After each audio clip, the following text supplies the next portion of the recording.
Hello students. So in the group discussion videos till now we have discussed the positive and negative role that you partake in during the group discussion, and today we are going to discuss about the abilities that you can display, like how can you show that you are a good candidate throughout the selection process, and how can you show that you are a very good candidate for a promotion while having a discussion in through with your employees. तो इस तरह का जो abilities आप display करते हैं, this marks a progression in your career. So these qualities that you have on your screen, the 10 qualities that are displayed on the screen, these are not necessary that you show all the qualities.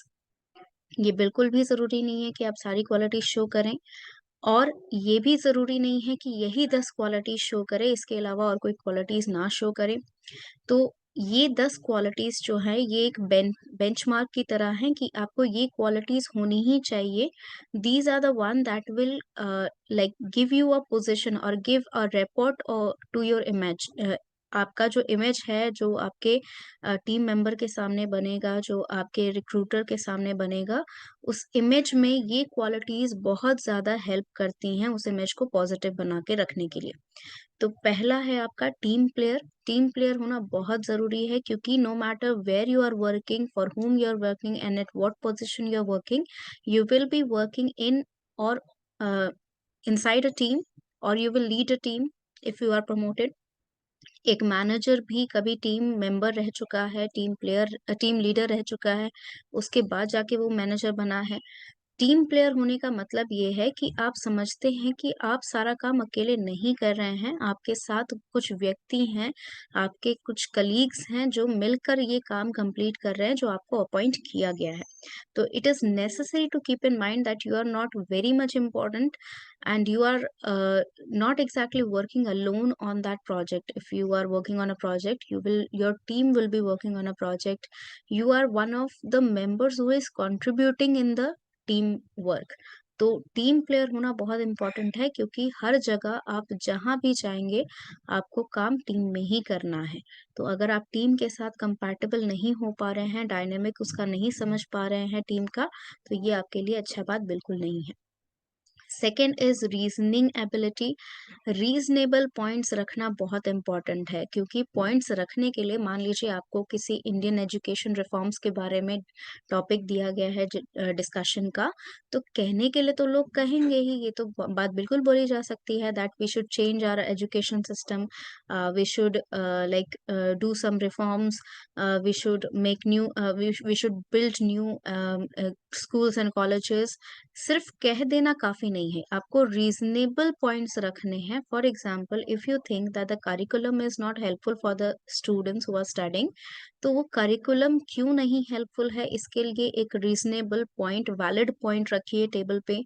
For example, the abilities जो यहाँ पर test की जाती हैं, जिस test हम लोग देते हैं, एग्जामिनेशन हम लोग लेते हैं, वो बच्चे की क्वालिटीज अच्छे से जज नहीं कर पा रही है, या फिर बच्चों को ज़्यादा फोकस जो है वो सब्जेक्ट्स पे रहता है rather than some art that they are learning. तो इस तरह के रीजनेबल पॉइंट्स अगर आप रखते हैं, तो आपका डिस्कशन आगे बढ़ेगा, प्लस आपका कंट्रीब्यूशन वैल्यूएबल कहलाएगा। ऐसा नहीं कि आपने बस पॉइंट्स बोल दिए कि हाँ, ये चेंज कर दो, वो चेंज कर दो। अगर आप एज एन एम्प्लॉय काम कर रहे हैं, तो सिर्फ कह देना कि सर हमें प्रोडक्ट का दाम जो है कम कर देना चाहिए, बिक्री ज़्यादा होगी, तो ये कहना पॉसिबल नहीं है। सिर्फ ऐसे ही आपको वैलिड पॉइंट्स रखने होंगे। If you want to reduce the cost of your product, जितना एमआरपी में आप बेच रहे हैं, वो एमआरपी आपको रिड्यूस करनी है, इसका मतलब आपको कहीं ना कहीं नुकसान झेलना पड़ेगा, क्योंकि एमआरपी आपकी जो है वो रॉ प्रोडक्ट्स के मटेरियल के साथ साथ आपका लेबर कॉस्ट भी जो उसमें जोड़ती है, जो उसका प्रोडक्शन का कॉस्ट लगा है वो भी जोड़ती है। तो ये सारी चीज़ें अगर अगर तो आप प्रॉफिट जोड़कर उसमें लगा रहे हैं ऑलरेडी, तो आप अपना प्रॉफिट घटाएंगे, नहीं तो आपको या तो रॉ मटेरियल में से अपना पैसा घटाना पड़ेगा, या फिर आपको प्रोडक्शन कॉस्ट में से पैसा घटाना पड़ेगा। तो ये पॉसिबल नहीं है कि आप जो है अपना नुकसान करके प्रोडक्ट बेचना शुरू कर दें, क्योंकि वो प्रॉफिटेबल कितना होगा। ये टेक्निक तब काम करती है जब आपकी कोई भी प्रोडक्ट बिल्कुल नहीं बिक रहे हैं। प्रोडक्ट बिक रहे हैं, आपको प्रॉफिट बढ़ाना है, प्रॉफिट बढ़ाने के लिए दाम कम करना is not a valid point. तो रीजनेबल एबिलिटी मतलब ये कि आपको एबिलिटीज जो क्वालिटीज जो शो करनी है उसमें आप रीजनेबल पॉइंट्स रखेंगे, तो आपका माइंड सेट जो है वो रीजनेबल है, लॉजिकल माइंड सेट है, ये दिखाने के लिए आपको इस तरह के पॉइंट्स रखने हैं। Third is leadership. Obviously leadership जो है बहुत इंपॉर्टेंट क्वालिटी होती है। आप कहीं भी जाएंगे, किसी भी जॉब प्रोफाइल के लिए आप अप्लाई करते हैं, आजकल हर जॉब प्रोफाइल में लिखा रहता है that you should have leadership quality. And आपको अगर कोई गूगल पे आप आंसर सर्च कर रहे हैं किसी भी क्वेश्चन का, एचआर राउंड के जो क्वेश्चंस होते हैं वहां पर जरूर लिखा जाता है कि आप अपने स्ट्रेंथ में या आप अपनी क्वालिटीज में लीडरशिप लिखिए। But how exactly do you show leadership during group discussion? तो ग्रुप डिस्कशन में देखिए तीन तरह के सिचुएशंस क्रिएट होते हैं जहां पर लीडरशिप क्वालिटी शो करने का सबसे बड़ा चांस होता है। पहला ये कि टॉपिक जो है उस पे बहुत सारे लोग जो हैं या तो नर्वस फील कर रहे हैं पॉइंट ऑफ व्यू रखने में, उन्हें डर है कि अगर उनका पॉइंट ऑफ व्यू रखा जाए तो उनको जज किया जाएगा, निग्लेक्ट किया जाएगा या एम्बैरस करने की कोशिश की जाएगी। तो इस सिचुएशन में जो है कोई नहीं बोल रहा है, they are all very quiet and they feel that they don't want to discuss on this topic. It's a very embarrassing topic or something that is very controversial. तो उस सिचुएशन में जो है जब भी आप एज अ लीडर आप क्या कर सकते हैं, आप कुछ ऐसे पॉइंट ऑफ व्यू अपने तरफ से रखिए ताकि उनको इनकरेजमेंट मिले कि हाँ हम पॉइंट ऑफ व्यू रख सकते हैं विदाउट गेटिंग जज्ड और without creating a negative impact on the recruiter. दूसरा सिचुएशन ये होता है जब आपका जो रिक्रूटमेंट होता है उसमें टॉपिक ऐसा मिल जाता है जिसमें हर कोई अपना पहला वर्ड रखना चाहता है या हर कोई अपना पॉइंट ऑफ व्यू रखना चाहता है। तो कई बार टॉपिक्स ऐसे होते हैं जो इमोशनल हो जाते हैं स्टूडेंट्स या आपके जो कैंडिडेट्स होते हैं। Members of team should be partial और there should not be any emotional contact with the topic that is being discussed. क्योंकि इमोशनल होने का मतलब है आप अग्रेसिव हो सकते हैं, डोमिनेंट हो सकते हैं, या फिर अपने पॉइंट ऑफ व्यू को प्रूफ करने के लिए आप जो है फैक्चुअल चीजों से दूर जा सकते हैं। तो इमोशनली जब आप बहुत ज्यादा इन्वॉल्व हो जाते हैं तो अग्रेशन सबसे ज्यादा बाहर निकल के आता है। दूसरा होता है कि आप जो है कुछ भी बोलने के लिए तैयार हो जाते हैं just to prove your point. तो इस सब चीज को लीडर को कंट्रोल करना है। They should deviate the aggression so that the topic can have the goal of the discussion क्या है कि आपको वहां पर कुछ ना कुछ निष्कर्ष निकालना है, कंक्लूजन निकालना है, या जो भी चीज के लिए डिस्कशन की जा रही है वो फुलफिल होना ज्यादा जरूरी है। तो अगर कोई मेंबर ऐसा है जो इमोशनली बहुत एक्टिव दिख रहा है आपको ग्रुप में, उस पर्सन को जो है आप शांत करने की कोशिश कर सकते हैं, या फिर आप कुछ ऐसे पॉइंट ऑफ व्यूज सामने रखिए जिससे जो है पूरा डिस्कशन न्यूट्रल मेंटेन रहे, किसी के फेवर में ना रहे, न्यूट्रल मेंटेन रहे और वोटिंग के हिसाब से आप डिसाइड कर सके कि कंक्लूजन क्या निकला। तीसरा सिचुएशन ऐसा होता है कि आपका जो पॉइंट ऑफ व्यू यहाँ पर रखा जा रहा है, वो सब कोई जो है डिस्कशन बहुत अच्छे से कर रहा है, सब कोई अपना पॉइंट ऑफ व्यू रख रहा है, अपने ओपिनियंस रख रहे हैं, और वो सारी चीजें करने पर जो ऑब्जेक्टिव है जो आप पाना चाहते हैं ग्रुप डिस्कशन में वो फुलफिल हो रहा है, that is the best scenario. तो वो चीज मेंटेन करके रखना भी एक लीडर का काम है। तो वो ये तीन सिनारियो में जो लीडरशिप है वो आप अपने से बेहतर तरीके से रख सकते हैं। The fourth one is flexibility. Flexibility कहने का मतलब ये है कि जब भी आप अपना पॉइंट सबसे पहला पॉइंट रखते हैं तो कभी भी डिस्कशन को स्टार्ट करने का हो या अपना पॉइंट पहला रखना हो उस टाइम आप स्टैंड ना ले। ओपिनियन जो है आप ऐसा मत प्रेजेंट करिए कि आपने डिसाइड कर ही लिया है पहले। फॉर एग्जाम्पल कुछ टॉपिक्स ऐसे होते हैं जिसमें आपने परसेप्शन बना के रखा हुआ है that whether we should help the old age people और नॉट। तो हमारे दिमाग में बैठा के रखा हुआ है बूढ़े लोगों की मदद करेंगे तो वो अच्छा काम होता है, वो पुण्य का काम होता है, तो यस वी शुड। तो ऐसे डिस्कशन स्टार्ट नहीं होगा ना। डिस्कशन स्टार्ट करने का मतलब है कि आपको पॉइंट्स रखने हैं जिसके ऊपर डिस्कस किया जा सके। क्यों उनको मदद करना अच्छा काम होता है, क्यों, क्या जरूरत है, हर हर बूढ़े व्यक्ति को, हर ओल्ड एज व्यक्ति को तो आपकी मदद की जरूरत नहीं है, तो कैसे पता चले किसे जरूरत है, कितनी जरूरत है, कहाँ तक वो जो है आपकी मदद लेने के लिए तैयार है। तो ये प्रोस्पेक्ट की आप जो है अपना पॉइंट्स पहले रखिए, अपना जो ओपिनियन या परसेप्शन आपने बना के रखा है दिमाग में उसको कंक्लूजन के टाइम में हेल्प करना है, आपको डिस्कशन का कंक्लूजन हेल्प करना है पहुँचने में, आपको अपना कंक्लूजन प्रेज़ेंट नहीं करना है। इससे 2 चीज़ें होती हैं, पहली तो ये कि अगर आपने पहले बोल दिया कि हाँ, ये बहुत अच्छी चीज़ है और बाद में फिर आप बोल रहे हैं कि नहीं-नहीं इसमें थोड़ा प्रॉब्लम हो सकता है, कॉम्प्लिकेटेड है एंड ऑल दिस, यानी कि आपने अपना स्टैंड चेंज किया। स्टैंड चेंज करने का मतलब है कि जो पर्सन है, जो आपके मेंबर्स हैं, जो सुन रहे हैं, वो ये सोचेंगे कि आप जो है परसेप्शन बहुत जल्दी चेंज करते हैं। किसी ने कुछ बोल दिया, किसी ने कुछ बोल दिया तो आप उसकी बात में बहल जाएँगे और आप अपना परसेप्शन या डिसीजन चेंज कर लेंगे। वो सही नहीं है ऑब्वियसली। दूसरा सिचुएशन ये हो सकता है कि अगर आपने स्टैंड चेंज नहीं किया और पॉइंट ऑफ व्यूज़ जो हैं आपके अगेंस्ट ज़्यादा जा रहे हैं, तो ऐसा सोचा जाएगा कि आप ज़िद्दी हैं, आप जो हैं ये समझते नहीं हैं कि कई बार चेंजेस लाना ज़रूरी होता है, you are not in the favour of changes. तो इस तरह का दोनों ही सिचुएशन आपके लिए अच्छा नहीं है। तो फ्लेक्सिबिलिटी मेंटेन करने का मतलब ये है कि आपको फ्लेक्सिबल रहना है पॉइंट ऑफ व्यू बताते वक़्त।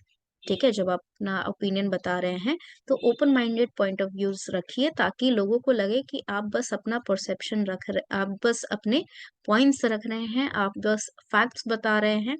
आप किसी पर अपना जो अ, परसेप्शन है वो थोप नहीं रहे हैं। Fifth one is assertiveness. Assert करने का देखिए बहुत सारे लोगों को कन्फ्यूजन होता है, assertiveness is equal to aggressiveness. It is not like that. Aggression का मतलब होता है कि आप किसी पर जो है जबरदस्ती अपना ओपिनियन मनवाना चाह रहे हैं। असर्टिवनेस का मतलब होता है कि आप अपने स्टैंड से हिल नहीं रहे हैं, यानी कि आपको लगता है कि अगर आप सही हैं, इवन दो बहुत सारे लोग आपके अगेंस्ट हैं, तो ये फैक्चुअल बेसिस होना चाहिए। पहली बात तो जब आप असर्टिवनेस मेंटेन कर रहे हैं तो आपके पास फैक्चुअल बेसिस होना चाहिए।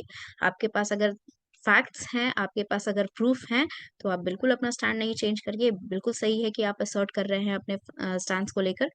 तो वहाँ असर्टिवनेस रहना मतलब आप जो हैं फैक्ट्स जानते हैं, आप जानकार हैं और आप जो हैं उस परसेप्शन को सोच समझ के बनाए हैं, तो आप चेंज नहीं करेंगे जब तक आपको जो है प्रूफ ना किया जाए गलत। तो उस सिचुएशन में असर्टिवनेस शो करना बहुत अच्छी बात है, लेकिन अग्रेसिव नहीं होना है। अग्रेसिव होने का मतलब है कि आप ज़बरदस्ती बता रहे हैं, आप फैक्ट नहीं बता रहे हैं, आप जो प्रूफ नहीं दे रहे हैं और बिना किसी फैक्चुअल प्रूफ के जो है आप ज़बरदस्ती प्रूफ करने की कोशिश कर रहे हैं कि आपके जो फैक्ट्स हैं, वो सही है, बाकी सबके गलत है। तो ऐसा नहीं हो सकता। Sixth one is initiative. Initiative लेना बहुत अच्छी बात है, लेकिन बहुत सारे लोगों में जो है ये धारणा बन गई है कि अगर आप इनिशिएट करते हैं तो आपको एक्स्ट्रा पॉइंट्स मिलते हैं, जबकि इसके अलावा भी बहुत सारी चीज़ें मैटर करती हैं। First of all whenever you initiate something it's a risky venture. जब भी कुछ स्टार्ट होता है तो वो बहुत रिस्क होता है, लेकिन जहाँ रिस्क ज़्यादा है, प्रॉफिट ज़्यादा है, ये तो हमें पता ही है। लेकिन अगर आपने इनिशिएट करने के बाद मान लीजिए आपने इनिशिएट बहुत अच्छा किया लेकिन पूरे थ्रू आउट द डिस्कशन कोई एक पॉइंट नहीं रखा, तो रिक्रूटर को लगेगा कि आपने जो है जानबूझ के एक्स्ट्रा पॉइंट्स के लिए इनिशिएट कर दिया है, बाकी का आप जो है डिस्कशन में कंट्रीब्यूट नहीं कर रहे हैं। दूसरा, अगर आपने जो है इनिशिएट ही अच्छा नहीं किया, अटक रहे हैं बात को बोलते-बोलते या आप फैक्ट्स सही नहीं बोल रहे हैं, नंबर सही नहीं बोल रहे हैं जो आप प्रेज़ेंट कर रहे हैं, उस सिचुएशन में ये पूरा का पूरा उल्टा पड़ जाएगा। क्योंकि जो रिस्क आपने लिया, उसका प्रॉफ़िट आपको नहीं मिलेगा क्योंकि रिस्क लेने का मतलब है काम अच्छे से करना, तो काम अच्छे से नहीं किया इसका मतलब प्रॉफ़िट आपको नहीं मिलेगा। तो ये आपके अगेंस्ट भी जा सकता है, आप डिस्क्वालीफाई हो सकते हैं तुरंत के तुरंत। तो इनिशिएटिव लेने का मतलब ये है कि आप जो है अपने ऊपर ये रिस्पॉन्सिबिलिटी ले रहे हैं कि डिस्कशन जो है इस तरीके से स्टार्ट हो कि ना तो आप अपना परसेप्शन किसी पे थोप रहे हैं, ना ही आप जो है सिर्फ़ इनिशिएशन पॉइंट के लिए, एक्स्ट्रा पॉइंट्स के लिए इनिशिएट कर रहे हैं और ना ही आप जो हैं गलत फैक्ट्स सामने प्रेज़ेंट कर रहे हैं। सही फैक्ट्स अच्छी तरीके से प्रेज़ेंट करिए ताकि डिस्कशन आगे बढ़ सके, तब इनिशिएशन अच्छा हुआ। Seventh one creative thinking is very important. जितने ज़्यादा पॉइंट्स क्योंकि हर बार ऐसा होता है देखिए डिस्कशन करने का रीज़न ही यही है कि 4 लोगों को साथ में जब बैठा के हम बात करेंगे, तो 4 तरह की बातें निकलेंगी। यानी कि एक ही प्रॉब्लम को देखने का अलग-अलग परसेप्शन होता है लोगों का। तो एक ही प्रॉब्लम को जब 10 लोग बैठ के डिस्कस कर रहे हैं, तो 10 तरह के परसेप्शन निकलेंगे हमारे। हो सकता है 10 तरह के ना निकले, 8 ही निकले, कोई 2 लोग आपस में समर्थन कर रहे हैं एक ही परसेप्शन का। लेकिन क्रिएटिव थिंकिंग का मतलब ये होता है कि आप जो है नए परसेप्शन, नई दिशा लेके जा रहे हैं उस प्रॉब्लम को सॉल्व करने के ऐसे सॉल्यूशन बता रहे हैं जो कभी किसी ने सोचा भी नहीं हो। तो वो ऑब्वियसली आपके फेवर में है। प्लस आपने नए पॉइंट्स डिस्कस किए जो कि कभी बाकी मेंबर्स ने सोचा नहीं था, तो उनको भी सोचने पे मजबूर हो गए और डिस्कशन और आगे बढ़ता है। तो ये भी बहुत अच्छा है। 8th पॉइंट है इंस्पायरिंग एबिलिटी। इंस्पायर करने का मतलब ये होता है, कई बार कुछ लोग होते हैं जो शाय नेचर के होते हैं, जो कंट्रीब्यूट करना चाहते हैं लेकिन कर नहीं पाते हैं क्योंकि उन्हें आदत नहीं है पब्लिक स्पीकिंग में बोलने पे, लोगों के सामने बोलने की आदत नहीं है, या फिर डिस्कशन में कभी उनको इंक्लूड नहीं किया गया है, या फिर हो सकता है कि वो जो है अपने आप को जूनियर समझते हैं, या वो एक्चुअल में जूनियर हैं तो उन्हें डर लग रहा है बड़े पोजीशन वाले लोगों के सामने बोलने में, सीनियर्स के सामने बोलने में। तो उस सिचुएशन में जो है, अगर आप उनसे क्वेश्चन करते हैं, अगर उनके एक पॉइंट, छोटा-सा पॉइंट भी अगर उन्होंने रखा है, तो उनको जो है आप एप्रिशिएट करते हैं, उस पॉइंट को आगे बढ़ाने की कोशिश करते हैं डिस्कशन में। तो ये सब चीज़ें इंस्पायरिंग होती हैं मेंबर्स के लिए, and they will feel valued, and next time जब भी डिस्कशन होगा, वो अपने तरफ से 100% देने की कोशिश करेंगे। Listening is one of the most important thing. अगर अपने पॉइंट ऑफ व्यू रख रहे हैं, मान लीजिए यही रीजन है कि ग्रुप डिस्कशन में कभी भी पॉइंट रिपीट नहीं होना चाहिए, ये आपका रूल होता है, बेसिक रूल। कहीं भी आप सिलेक्शन प्रोसेस के लिए जीडी दे रहे हैं, वहां पर एक बंदे ने अगर एक पॉइंट रख चुका है, तो उस पॉइंट को आप आगे बढ़ा सकते हैं, कुछ ऐड कर सकते हैं, उसके एग्जाम्पल दे सकते हैं, रियल लाइफ एग्जाम्पल दे सकते हैं, थ्योरीज में एग्जाम्पल दे सकते हैं कि ऐसा अगर हम करें तो ऐसा हो सकता है, वैसा हो सकता है। लेकिन अगर सेम पॉइंट रिपीट किया गया है, इसका मतलब कि आपने सुना नहीं कि वो पॉइंट किसी और ने बोला है, जिसका मतलब कि आपको पता नहीं है कि आसपास क्या हो रहा है, आपको बस मतलब है अपने पॉइंट्स बोलने से, और ये बिल्कुल अच्छा नहीं है। तो listening ability is very important to show. तो लिसनिंग एबिलिटी पहले तो इस तरह से सुनी जा सकती है कि जब एक पॉइंट डिस्कस हो चुका है, दोबारा वो पॉइंट डिस्कस नहीं होगा। दूसरा, जब आप कंक्लूजन करते हैं, तो ये सबसे बड़ा आप कह सकते हैं पॉइंट है लिसनिंग एबिलिटी शो करने का, कि जितने भी लोगों ने जितने भी पॉइंट ऑफ व्यू रखे हैं, कुछ लोगों ने एक्सटेंड किया होगा वो पॉइंट ऑफ व्यू, कुछ लोगों ने एग्जाम्पल दिए होंगे, तो आपको बस पॉइंट ऑफ व्यू लिख के रखना है अपने पास। कंक्लूजन करते टाइम एक्नॉलेज करने हैं सारे पॉइंट, कि हमारे पास ये पॉइंट्स आए, ये फेवर में आया, ये उसके अगेंस्ट में आया। तो जैसा कि हमने देखा कि अगेंस्ट में ज्यादा पॉइंट आए, तो we are against of the motion, and the conclusion comes out of this. तो ये बता रहा है कि आपने जो है फेवर के भी पॉइंट्स सुने, अगेंस्ट के भी पॉइंट्स सुने, और दोनों को एक्नॉलेज करने के बाद, यानी कि दोनों को बताने के बाद कि मैंने आपके पॉइंट सुने, उसके बाद जो है हमारे ग्रुप का डिस्कशन ये निकला कि ज्यादा लोग किसके हैं, नेगेटिव में, तो हम जो है इसके अगेंस्ट है। 10वां है आपका अवेयरनेस। अवेयरनेस भी यही सेम सिचुएशन, कि आप अवेयर हैं आसपास चीजें क्या हो रही हैं, प्लस आप अवेयर हैं कि डिस्कशन में क्या चल रहा है। अवेयरनेस आपके 90% ऑफ द टाइम, जब भी आपका ग्रुप डिस्कशन का टॉपिक आएगा, वो जनरल अवेयरनेस से आता है, जो न्यूज़पेपर में डिस्कस किया जा रहा है, न्यूज़ चैनल पे, मीडिया पे बार बार फ्लैश किया जा रहा है जो न्यूज़, उसी से रिलेटेड आपका ग्रुप डिस्कशन का टॉपिक रहता है, that is general. But it is not always.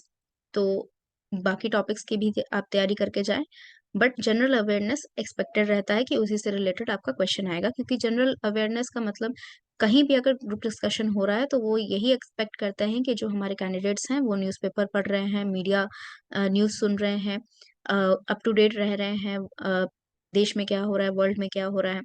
तो awareness is very important. Awareness रहेगा तो आपके पास पॉइंट्स भी रहेंगे ज्यादा बोलने के लिए, आपके पास परसेप्शन रहेगा कि मैंने ऐसा सुना था, ये फैक्ट सुना था, वैसा फैक्ट सुना था, उसके बेसिस पे मैंने ये ओपिनियन बनाया कि ये सही है, ये गलत है।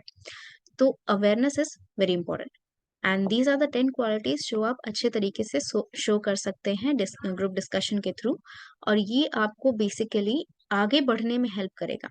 ऐसा नहीं है कि ये क्वालिटीज, जैसा पहले बोला, ये क्वालिटीज के अलावा कोई क्वालिटीज नहीं है आप शो करने के लिए, ऐसा जरूरी नहीं है, या ये सारी क्वालिटीज शो करनी है, ये भी जरूरी नहीं है। लेकिन इनमें से जितनी ज्यादा क्वालिटीज आप शो करेंगे, उतना ज्यादा अच्छा इमेज आपका प्रेजेंट होगा ग्रुप डिस्कशन में।